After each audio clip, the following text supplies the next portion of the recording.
देश की राजधानी दिल्ली के जिस बजट को लेकर अब तक दिल्ली सरकार अपनी पीठ थपथपाती रही, बजट सरप्लस होने की बात कहकर वाहवाही लूटती रही, उसी बजट को लेकर चुनाव से 4 महीने पहले ऐसी खबर आई है जो दिल्ली सरकार को हिलाकर रख देगी।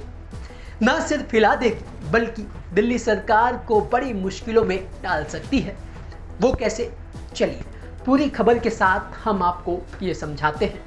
दरअसल साल 1993 के बाद जब से दिल्ली में विधानसभा का गठन हुआ है, यानी कि जब से दिल्ली में सरकार बननी शुरू हुई है, तब से लेकर आज तक 31 सालों में पहली बार ऐसा हुआ है कि जब दिल्ली सरकार को राजस्व घाटे का सामना करना पड़ सकता है।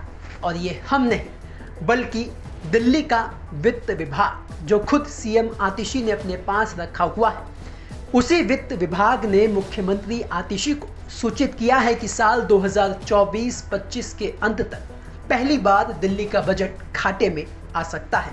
साथ ही इसका खर्च इसकी प्राप्तियों से अधिक होने की संभावना है। दिल्ली की कमाई, tax revenue, non tax revenue, केंद्र प्रायोजित योजनाओं के तहत प्राप्तियां और केंद्र से अनुदान के माध्यम से वित्त वर्ष 2025 के अंत तक 64,142 करोड़ रुपए के बजटीय अनुमान से घटकर 62,415 करोड़ रुपए होने का अनुमान है। इसके अलावा राजस्व खर्च 60,911 करोड़ रुपए से बढ़कर 63,911 करोड़ रुपए होने की उम्मीद है। इसके अलावा सरकार को विभिन्न परियोजनाओं को पूरा करने के लिए 7,000 करोड़ रुपए की जरूरत होगी। इसका बजट में प्रावधान नहीं किया गया है।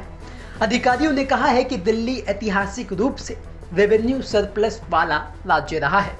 1993 में विधानसभा के पुनर्गठन के बाद से घाटे का ये पहला मामला होगा, यानी दिल्ली सरकार के सामने सबसे बड़ी चुनौती होगी इस राजस्व घाटे से निपटना, क्योंकि चुनावी साल है और अगर फंड की कमी की वजह से परियोजनाएं लटकी तो चुनाव में नुकसान उठाना पड़ सकता है।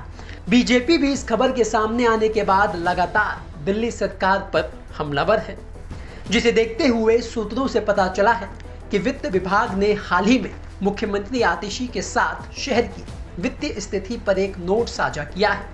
इसमें विभिन्न श्रेणियों के तहत टैक्स, नॉन टैक्स रेवेन्यू और खर्च का विवरण दिया गया है। सूत्रों के मुताबिक वित्त विभाग ने चालू वित्त वर्ष में विभिन्न राजस्व खर्च के लिए 3,000 करोड़ रुपए की अतिरिक्त आवश्यकता की पहचान की है। सूत्रों का कहना है कि कर राजस्व संग्रह लगभग पटरी पर है। केंद्र दिल्ली के परिचालन घाटे और अन्य प्रतिबद्ध देनदारियों के खिलाफ 951 करोड़ रुपए समायोजित कर सकता है, जैसा कि पिछले वित्त वर्ष में किया गया था। इसका मतलब है कि राशि जारी नहीं की जा सकती है। इसी तरह केंद्र प्रायोजित योजनाओं के लिए निर्धारित 3,224 करोड़ रुपए में से केवल 1,000 करोड़ रुपए ही केंद्र से प्राप्त होने की उम्मीद है, क्योंकि दिल्ली सरकार अपनी प्रतिबद्धताओं को पूरा करने में विफल रही है। अधिकारियों का कहना है कि विभागों से 2024-25 के लिए संशोधित अनुमान मांगे गए हैं और बढ़ती मांगों के कारण खर्च की गति तेज हो सकती है।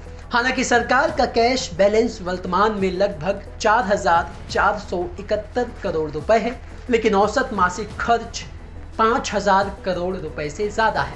वर्तमान में उपलब्ध सरप्लस सिर्फ 2 महीने के वेतन को पूरा करने के लिए है। तो देखा जाए तो दिल्ली सरकार के सामने संकट बहुत बड़ा है। अब देखना यह होगा कि